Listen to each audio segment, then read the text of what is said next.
Hey everybody, dinner and a show, movie review on the road. I am just getting ready, and I started a little earlier than I thought to.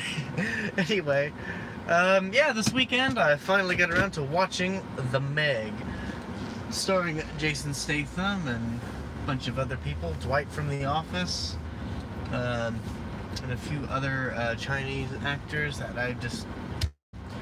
it'd be an insult for me to try and just pronounce all their names, and I just honestly don't remember their names. So sorry about that. I'm sorry. Anyway, but I've been looking forward to this ever since I saw the first trailer. I mean, it looked kind of weird. It looked kind of funny. It looked like a good B movie. And you know what? It was a fun B movie.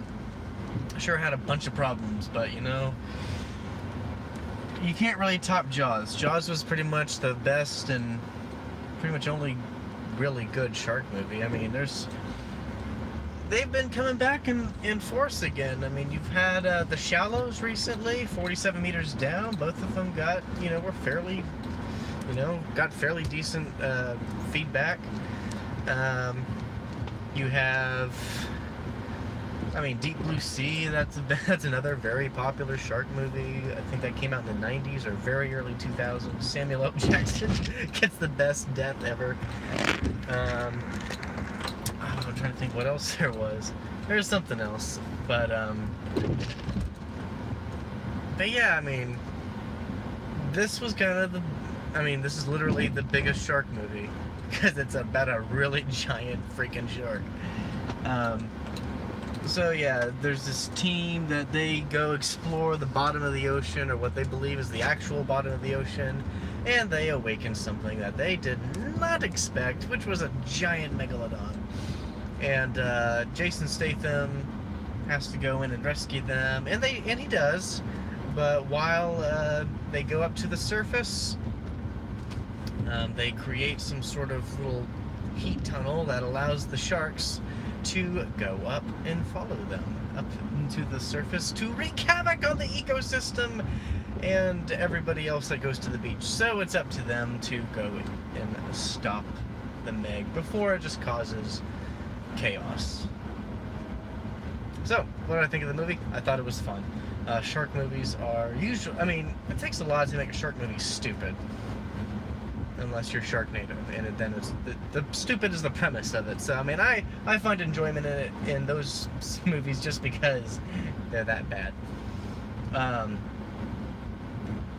But here I think it took itself.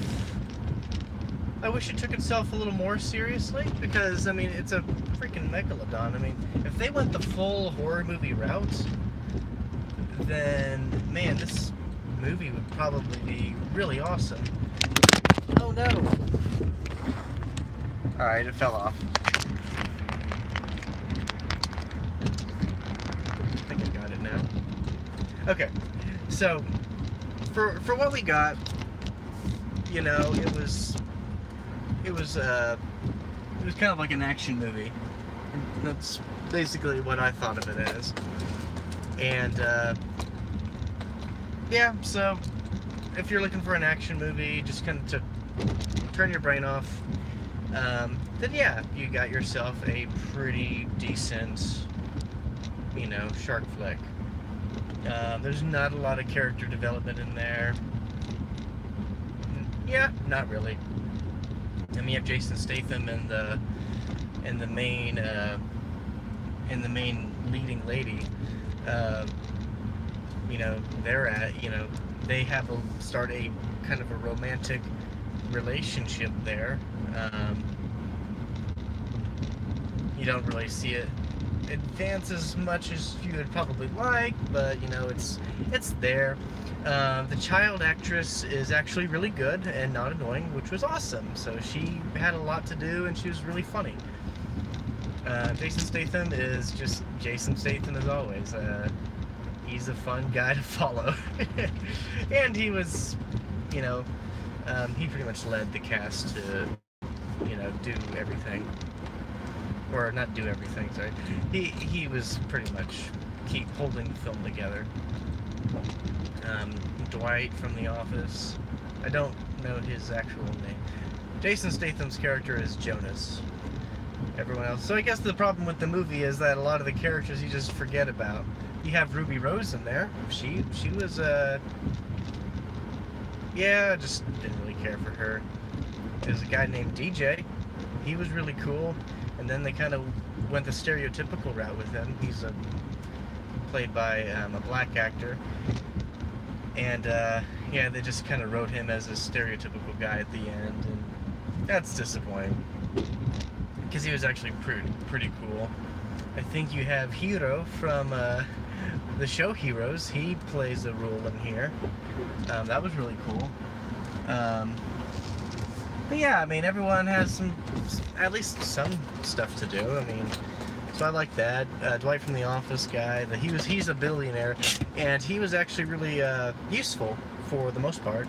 I mean, he ended up being a jerk in the end, but he had some interesting stuff to do.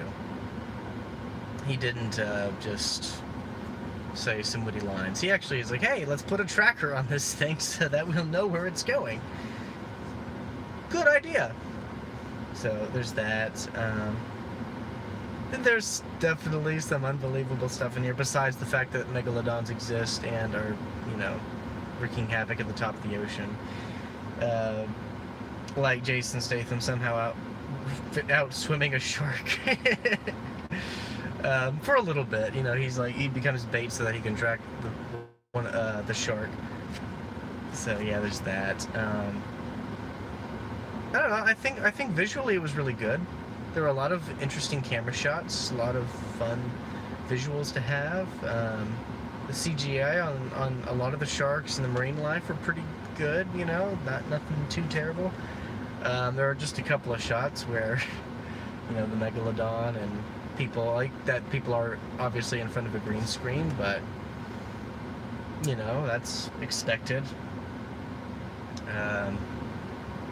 Yeah, I think for the most part it's a fun movie.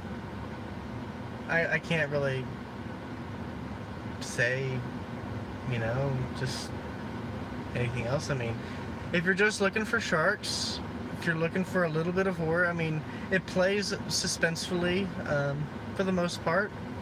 And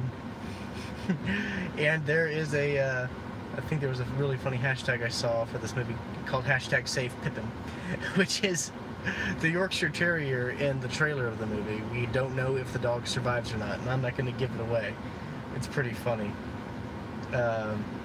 Anyway, I'll give this movie a wave. I mean, I'd watch it in the theaters. I watched it in the RPX, which is the huge, you know, the Regal's version of the IMAX.